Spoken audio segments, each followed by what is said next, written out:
नमस्कार दोस्तों, जय श्री राम। आप सभी का स्वागत है हमारे YouTube चैनल। दोस्तों, आज की वीडियो में हम भगवान रामचंद्र जी के दादा और दशरथ जी के पिता महाराज अज की प्रेम कहानी उसके बारे में जानेंगे। ये प्रेम कहानी हमें बताती है कि गृहस्थ आश्रम में एक पति पत्नी का प्रेम कितना आदर्शमय, कितना पवित्र और कितना महान हो सकता है। इस कहानी का स्रोत महाकवि कालिदास जी द्वारा लिखित रघुवंशम महाकाव्य है। तो आइए प्रारंभ करते हैं।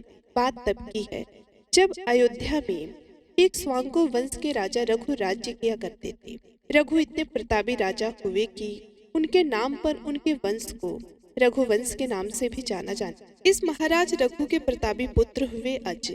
अज अपने पिता के समान ही गुणवान, बलवान और बुद्धिमान थे।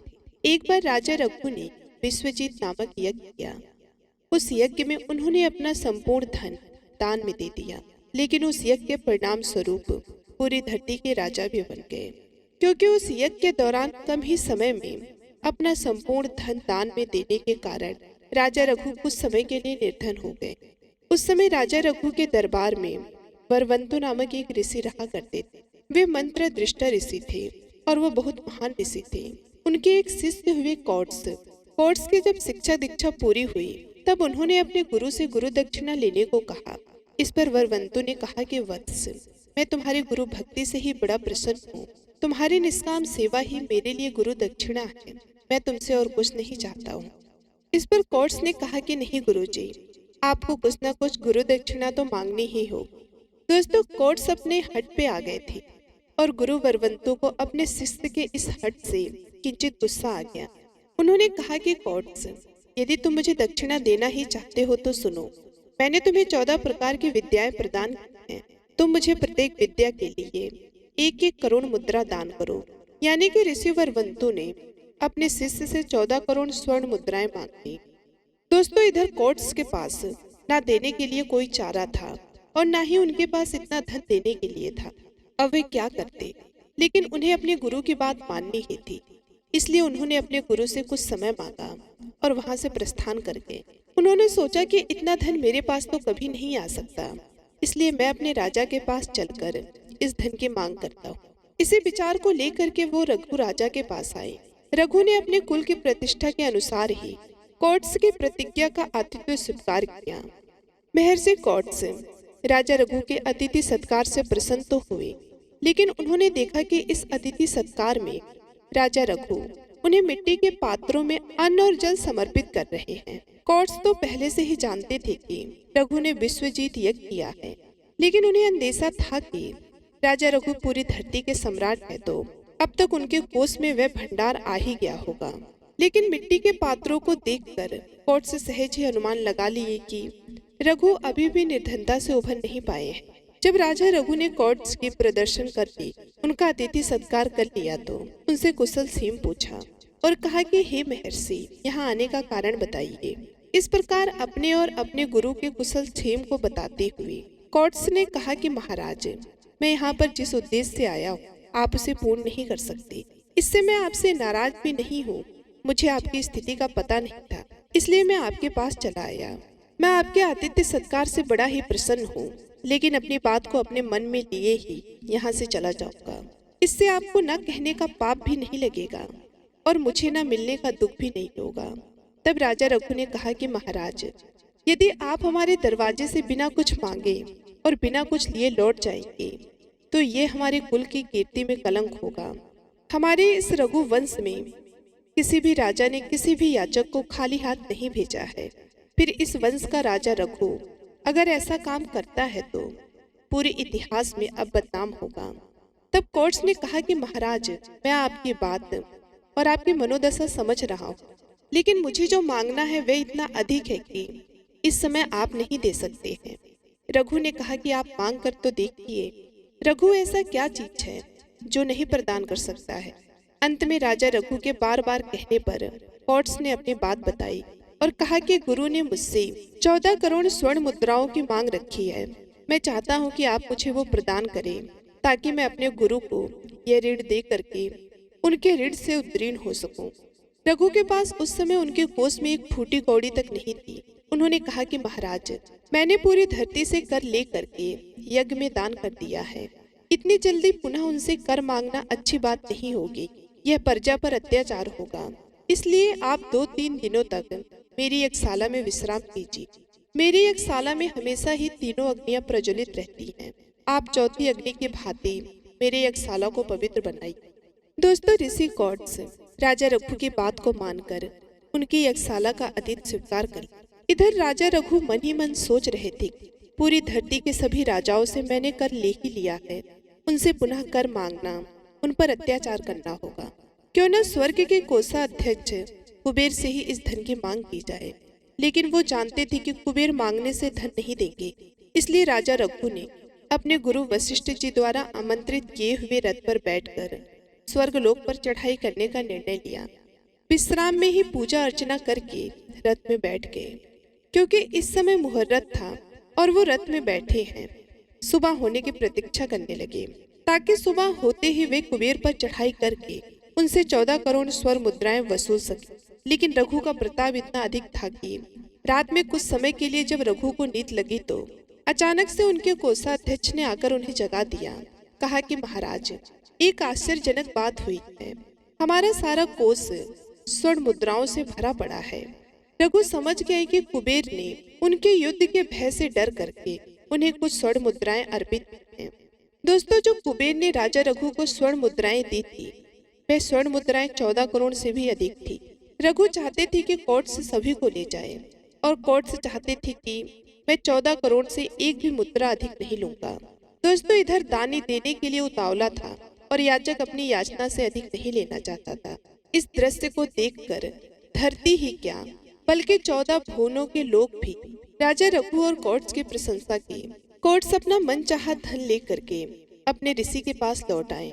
उसके बाद पृथ्वी के एक छत्र सम्राट राजा रघु वैभव को प्राप्त करके धरती पर स्वर्ग के राजा इंद्र की भांति ही शासन करने लगे और उनके पुत्र अज की कीर्ति भी चारों दिशाओं में फैलने लगी। ठीक उसी समय विंदर्भ राजा की बहन इंदुमती का स्वयंवर रचा गया।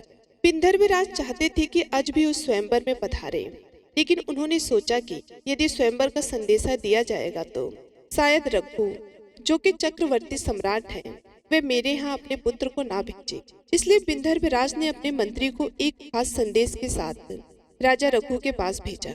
उस संदेश में विंदर्भ राज ने कहा था कि महाराज, मैं चाहता हूँ कि आपका पुत्र मेरी बेटी के स्वयंवर में विशेष तौर पर विशेष अतिथि बनकर भाग ले। राजा रघु ने अपने पुत्र के सामने जब यह प्रस्ताव रखा तो अज इस बात को स्वीकार कर लिया, क्योंकि उनके कानों में भी उड़ते उड़ते ये खबर पड़ी थी कि इंदुमती धरती की सबसे सुंदर स्त्री हैं। अज भी चाहते थे कि इंदुमती का विवाह उनके साथ हो। लेकिन दोस्तों, यहाँ पर स्वयंवर की शर्त थी। यहाँ पर 2 राजाओं के मन से विवाह नहीं होना था। यहाँ पर तो स्त्री अपना पति खुद चुनने वाली थी। इधर अज अपने पिता की आज्ञा को पा करके अपनी पूरी सेना के साथ विंदर्भ नरेश के राज्य की तरफ प्रस्थान कर गए। चलते चलते शाम होने को आई। तब तक अज अपनी सेना के साथ थकावट का अनुभव करने लगे। उन्होंने अपनी पूरी सेना के साथ नर्मदा नदी के तट पर पड़ाव डाला। उस समय नर्मदा नदी में एक जंगली हाथी स्नान कर रहा था। जब राजा के हाथियों को उसने देखा तो वे उनकी तरफ चढ़ दौड़ा। पूरे सैनिक दल में भगदड़ मच गई। सब राजा रघु को नाम लेकर के पुकारने लगे। महावतों के वश में कोई भी हाथी नहीं रहा। तब राजा रघु उस जंगली हाथी के सामने आए। वे चाहते तो उस हाथी का शिकार भी कर सकते थे, लेकिन शास्त्रों में लिखा हुआ है कि बेवजह हाथी को मारना नहीं चाहिए। इसलिए अज ने अपेक्षाकृत कम प्रभाव वाला बाण उठाया ताकि हाथी को थोड़ी सी चोट दी जाए और यह यहाँ से भागकर जंगल में चला जाए। लेकिन वे छोटा सा लोहे का बाण उस हाथी के शरीर में लगते ही वे हाथी वहां से अदृश्य हो गया और वहां पर एक गंधर्व प्रकट हुआ। गंधर्व राजकुमार अज को बताया कि मैं प्रियदर्शन नामक गंधर्व का पुत्र प्रियबंत हूँ। एक बार जवानी के दिनों में ही मैंने ऋषि मतंग की अवहेलना कर दी थी, इसलिए उन्होंने श्राप दिया कि मैं जंगली हाथी बन जाऊंगा। जब मैंने उनसे बहुत विनती की तो उन्होंने कहा कि राजकुमार अज के किसी भी हथियार का शरीर में स्पर्श होते ही मैं श्राप से मुक्त हो जाऊंगा। इसलिए हे राजन, आज मैं आपकी कृपा से श्राप मुक्त हुआ हूँ। मैं चाहता हूँ कि हम दोनों दोस्त बन जाएं।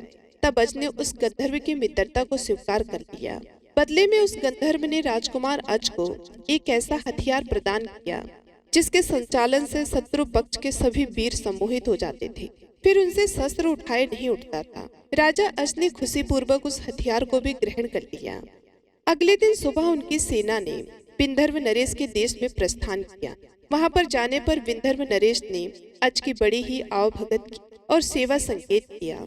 जब स्वयंवर का समय आया तो अज उस स्वयंवर में पधारे।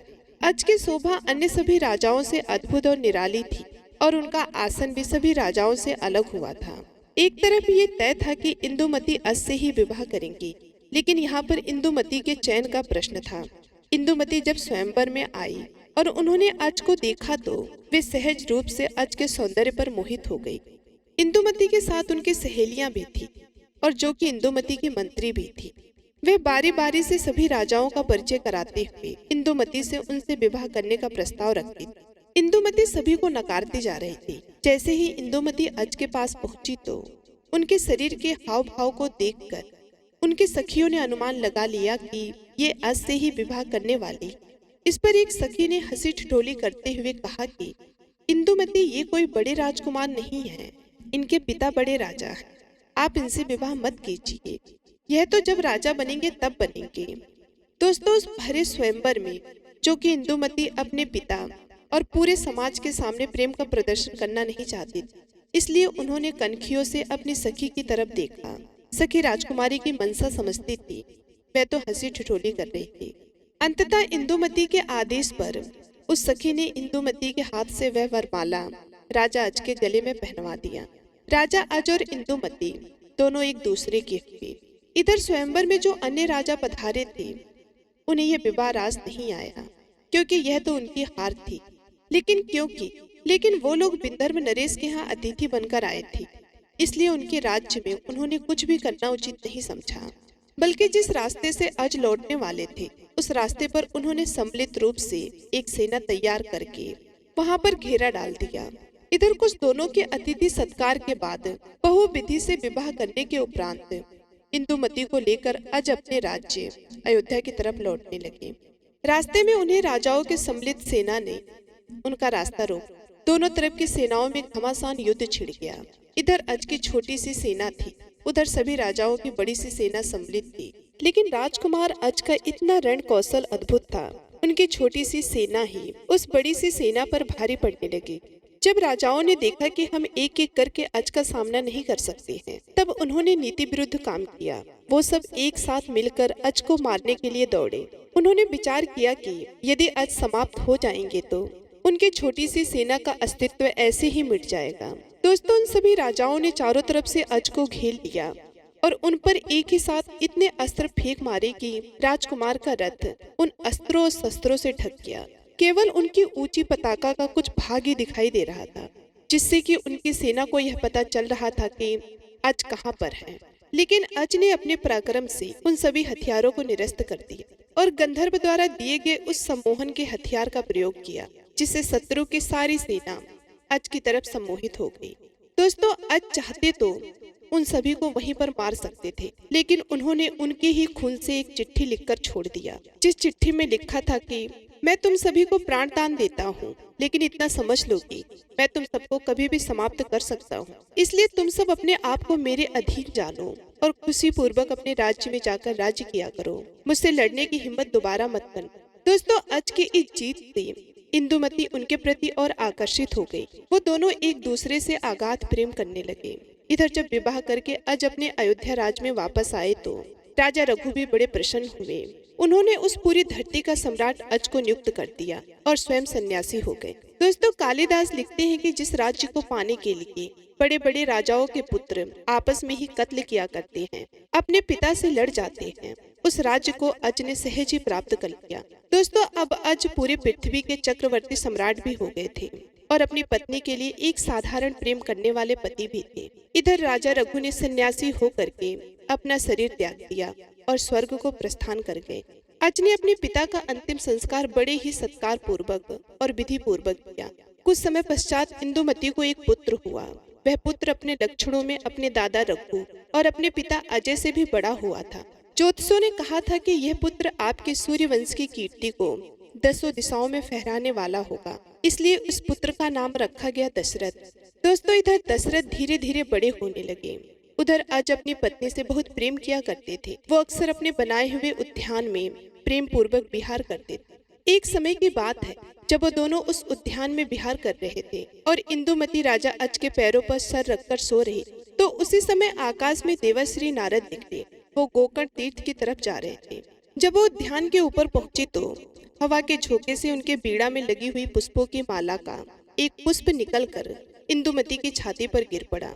इंदुमती ने जितने ही क्षण में उस पुष्प को देखा, उतने ही क्षण में वह पुष्प अंतर ध्यान हो गया और उतने ही क्षण में इंदुमती के प्राण भी चले गए। दोस्तों कुछ समय तो राजा अज को अंदेशा भी नहीं हुआ कि इंदुमती चली गई है, लेकिन जब उन्होंने देखा कि इंदुमती का शरीर निश्चित है और उनके मुख पर मृत्यु की कालिमा छा गई है, तो उन्होंने प्रयास किया इंदुमती को जगाने की, लेकिन दोस्तों उनकी माटी तो माटी में मिल चुकी थी। इंदुमती यहाँ पर थी ही नहीं, उनके प्राण पखेरु निकल गए थे। दोस्तों इधर राजा अज अपनी पत्नी के प्रेम में विफल हो गए और वो बिलाप करने लगे। उनका बिलाप इतना करुण था कि उनके साथ उनके सेवकों ने भी रोना प्रारंभ कर दिया। दोस्तों अज के इस करुणा भरे बिलाप को सुन करके साथ ही साथ पूरी प्रकृति भी रोने लगी। राजा अज के इस करुण बिलाप को कालिदास जी ने अपनी पुस्तक रघुवंशम में इतनी करुणा के साथ लिखा है कि उसे पढ़ते हुए आंखें सजल हो जाती हैं। बाद में हिंदी के बड़े कवि नागार्जुन ने कालिदास जी के इसे करुणा जनक शोक को लक्ष्य करते हुए लिखा कि क्या उस समय अज रो रहा था या कालिदास रो रहे थे, क्योंकि कालिदास ने जो अज के बिलाप का वर्णन किया है वह इतना सजीव है, मानो कालिदास वहीं पर बैठकर अज को रोते हुए सुन रहे थे और लिख भी रहे थे। दोस्तों इधर अज बिलाप करते हुए सारे राज्य को भूल चुके थे। उनका राजकाज में मन ही नहीं लगता था और दशरथ इतने छोटे थे कि वे राज्य का संचालन नहीं कर सकते थे। एक बार अज के मन में यह भी विचार आया कि वह अपनी पत्नी के साथ ही सती हो जाए। दोस्तों यह क्रांतिकारी विचार था। स्त्रियों के सती होने की बात सुनी जाती थी, लेकिन पति के सती होने की बात नहीं सुनी जाती थी। अंततः अज ने यह नहीं किया, क्योंकि वो सिर्फ एक पति ही नहीं थे, बल्कि एक राजा भी थे और एक पिता भी थे। लेकिन इतना सब कुछ होने के बावजूद भी उनका मन अब राजकाज में नहीं लग रहा था।